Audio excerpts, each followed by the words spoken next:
Kidneys को देखने के लिए सीरम क्रेटिनिन करवाएंगे, उसके साथ यूरिन एनालिसिस करवाएंगे, ESR और CRP करवाएंगे, कंप्लीमेंट लेवल्स के लिए C3 और C4 करवाएंगे, LFTs करवाएंगे पेशेंट की, creatine kinase assay, P2C spot, urine to protein creatinine ratio करवाएंगे, उसमें प्रोटीन यूरिया देखेंगे।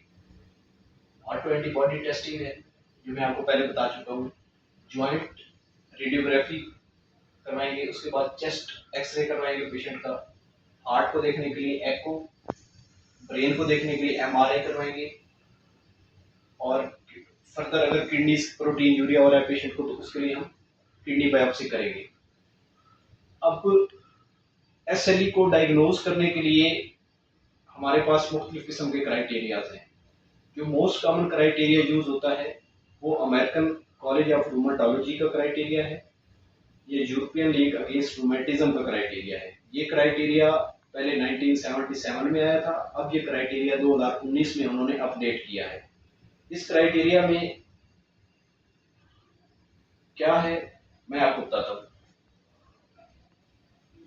इसमें सबसे पहले तो पेशेंट का जो ANA है वो आप इम्यूनोफ्लोरेसिस पे चेक करते हैं, उसका टाइटर्स जो है वो 1:80 से ज्यादा आने चाहिए। उसके साथ 22 एडिटिव वेटेड क्लासिफिकेशन क्राइटेरिया है जिसमें पेशेंट की 7 क्लिनिकल डोमेन्स आती हैं और 3 इम्यूनोलॉजिकल डोमेन्स आती हैं। 7 क्लिनिकल डोमेन्स क्या हैं, उसमें कॉन्स्टिट्यूशनल सिम्टम्स हैं, हेमेटोलॉजिकल सिम्टम्स हैं, न्यूरोसाइकेट्रिक मैनिफेस्टेशंस हैं, म्यूकोकुटेनियस मैनिफेस्टेशंस हैं, सीरोजल मैनिफेस्टेशंस हैं, मस्कुलोस्केलेटल मैनिफेस्टेशंस हैं और रीनल मैनिफेस्टेशंस हैं। और 3 इम्यूनोलॉजिकल डोमेन्स में एंटीफॉस्फोलिपिड एंटीबॉडीज आती हैं, कंप्लीमेंट लेवल्स आते हैं और SLE स्पेसिफिक एंटीबॉडीज आते हैं। अब ये जो क्राइटेरिया है इसमें उन्होंने स्कोर दिए हैं हर एक मैनिफेस्टेशन को, जो कि रेंज करते हैं 2 से 10 के दरमियान। कोई भी पेशेंट जिसमें ANA पॉजिटिव है और इनमें से एक क्लिनिकल क्राइटेरिया उसमें आ रहा है, पॉजिटिव आ रहा है, और उस पेशेंट के स्कोर जो है वो 10 या मोर पॉइंट्स हैं, तो उस पेशेंट को हम सस्पेक्ट करेंगे, बल्कि कंफर्म करेंगे कि इस पेशेंट को SLE है। अब पेशेंट को सबसे पहले हम डिस्कस करते हैं कि उसमें 7 क्लिनिकल डोमेन्स कौन सी आती हैं। उसमें सबसे पहले कॉन्स्टिट्यूशनल डोमेन, अगर पेशेंट को फीवर हो रहा है तो उसका स्कोर 2 होगा। हेमेटो उसके बाद सेकंड क्लिनिकल डोमेन आती है, अगर पेशेंट को ल्यूकोपेनियाज हो रहे हैं, उसका TLC फॉल कर रहा है तो उसका स्कोर 3 होगा। अगर उसके प्लेटलेट्स फॉल कर रहे हैं, थ्रोम्बोसाइटोपेनिया हो रहा है तो उसका स्कोर 4 होगा। अगर पेशेंट को हेमोलिटिक एनीमिया, ऑटोइम्यून हेमोलिसिस हो रहा है तो उसका स्कोर 4 होगा। थर्ड नंबर पे न्यूरोसाइकेट्रिक मैनिफेस्टेशंस आती हैं थर्ड डोमेन में, जिसमें अगर पेशेंट को डिलीरियम हो रहा है तो उसका स्कोर 2 होगा, पेशेंट को साइकोसिस है तो इसका स्कोर 3 होगा, और पेशेंट को अगर सीजर्स हो रहे हैं तो इसका स्कोर 5 होगा।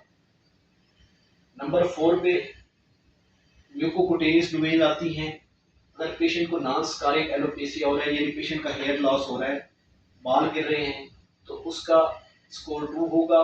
मुंह में छाले बन रहे हैं यानी ओरल अल्सर हो रहे हैं तो उसका स्कोर 2 होगा।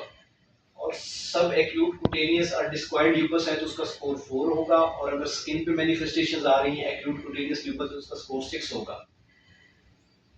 फिफ्थ डोमेन पे सीरोजल डोमेन आती है, जिसमें अगर पेशेंट के प्लूरा में या पेरिकार्डियम में एफ्यूजन आ रही है, प्लूरल और पेरिकार्डियल एफ्यूजन हो रही है तो उसका स्कोर 5 होगा। पेशेंट एक्यूट पेरिकार्डाइटिस डेवलप कर गया तो उसका स्कोर 6 होगा। 6 नंबर पे मस्कुलोस्केलेटल डोमेन आती है, अगर उसमें ज्वाइंट इन्वॉल्वमेंट है तो उसका स्कोर 6 होगा। जो 7th और सबसे मोस्ट इंपॉर्टेंट डोमेन आती है वो है रीनल। पेशेंट को अगर प्रोटीन यूरिया हो रहा है 0.5 ग्राम इन 24 आवर्स, 24 आवर्स में अगर 0.5 ग्राम से ज्यादा प्रोटीन यूरिया हो रहा है तो उसका स्कोर 4 होगा। पेशेंट की किडनी बायोप्सी हुई और उसके ऊपर क्लास 2 या क्लास 5 लिपस नेफ्राइटिस आई है तो उसका स्कोर 8 होगा। और अगर किडनी बायोप्सी में क्लास 3 और 4 आई है तो उसका स्कोर 10 होगा। एंटीफॉस्फोलिपिड एंटीबॉडीज की ये इसकी इम्यूनोलॉजिकल डोमेन में आती है। ये फर्स्ट डोमेन है, अगर एंटीकॉर्डियोलिपिन एंटीबॉडीज या एंटी बीटा 2 या ल्यूपस एंटीकोगुलेंट इनमें से कोई भी पॉजिटिव आता है तो इसका स्कोर 2 होगा। और कंप्लीमेंट लेवल्स में लो C3 और लो C4 आता है तो इसका स्कोर 3 और 4 होगा रिस्पेक्टिवली। और अगर एसएलई स्पेसिफिक एंटीबॉडी आती है जिसमें एंटी डीएसडी यानी एंटी स्मिथ एंटीबॉडी, तो उसका सपोर्ट 6 होगा।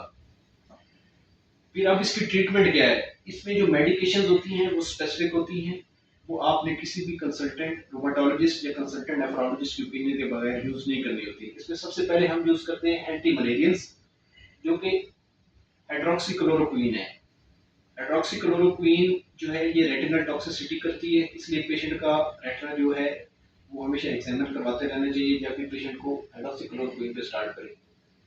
सेकंड नंबर पे इसमें आते हैं कार्टिकोस्टेरॉइड्स, इसमें मिथाइलप्रेडनिसोलोन है या प्रेडनिसोन है, ये शॉर्ट टर्म यूज के लिए रिकमेंड किए जाते हैं। थर्ड नंबर पे non biologic disease modifying anti rheumatic drugs आती हैं जिनको हम डीमार्ट्स कहते हैं, उसमें साइक्लोफॉस्फेमाइड है, मिथोट्रिलग्जेड